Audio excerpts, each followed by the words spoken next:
ಏಕೋ ನೆಟ್ಫ್ಲಿಕ್ಸ್ ಅಲ್ಲಿ ಕನ್ನಡದಲ್ಲೂ ಕೂಡ ಸ್ಟ್ರೀಮಿಂಗ್ ಆಗ್ತಿರೋಂತ ಈ ಮಿಸ್ಟರಿ ಥ್ರಿಲ್ಲರ್ ಅನ್ನ ನೋಡಿದ್ಮೇಲೆ ನನ್ನ ಒಪಿನಿಯನ್ ಹೇಳೋದಾದ್ರೆ ಇಟ್ಸ್ ಎ ಡೀಸೆಂಟ್ ವಾಚ್ ಅಂತ ಹೇಳ್ತೀನಿ.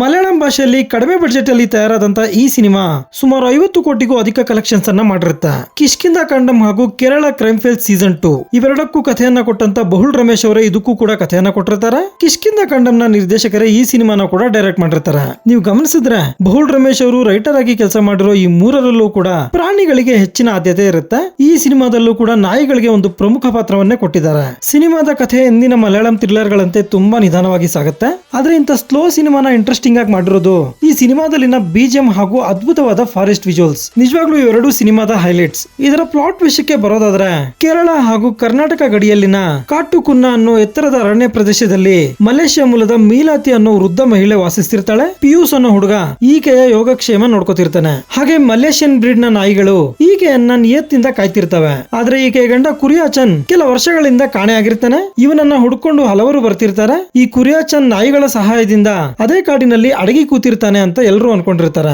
ಈ ಕುರಿಯಾಚನ್ನ ಯಾಕೆ ಇಷ್ಟು ಜನ ಹುಡುಕ್ತಾ ಇದ್ದಾರೆ? ಮೀಲಾತಿ ಅನ್ನೋ ವೃದ್ಧೆ ಮಲೇಷ್ಯಾ ಬಿಟ್ಟು ಕೇರಳದಲ್ಲಿ ಯಾಕೆ ವಾಸಿಸ್ತಿರ್ತಾಳೆ? ಇದರಲ್ಲಿ ನಾಯಿಗಳ ಪಾತ್ರ ಏನು? ಕಡೆ ಕುರಿಯಾಚನ್ ಇವ್ರ ಕೈಗೆ ಸಿಕ್ಕದ್ನಾ ಇಲ್ವಾ? ಇದೇ ಈ ಸಿನಿಮಾದ ಕಥೆ. ಒಂದೇ ಮಾತಲ್ಲಿ ಹೇಳ್ಬೇಕು ಅಂದ್ರೆ ಇದೊಂದು ಫಾರೆಸ್ಟ್ ಥ್ರಿಲ್ಲರ್. ಕುರಿಯಾಚನ್ ಅನ್ನೋ ವ್ಯಕ್ತಿ ಸಿಕ್ಕದ್ನಾ ಇಲ್ವಾ ಅನ್ನೋದೇ ಇದರ ಮೈನ್ ಪಾಯಿಂಟ್. ಆದ್ರೆ ನಿರ್ದೇಶಕರು ಇದಕ್ಕೆ ಮಲೇಷಿಯನ್ ಬ್ರೀಡ್ ನಾಯಿಗಳನ್ನ ಲಿಂಕ್ ಮಾಡಿ ಜೊತೆಗೆ ಕೇರಳ ಹಾಗೂ ಕರ್ನಾಟಕದ ಸುಂದರವಾದ ಅರಣ್ಯ ಪ್ರದೇಶವನ್ನ ತೋರಿಸಿರ್ತಾರೆ. ಪ್ರಾರಂಭದಲ್ಲಿ ಏನ್ ನಡೀತಿದೆ ಅಂತ ನಮ್ಗೆ ಕನ್ಫ್ಯೂಸ್ ಆಗುತ್ತೆ. ನಿಧಾನವಾಗಿ ರಿವೀಲ್ ಆಗುವಂತ ಒಂದೊಂದು ಟ್ವಿಸ್ಟ್ ಸಖತ್ ಥ್ರಿಲ್ ಅನ್ನ ಕೊಡುತ್ತೆ.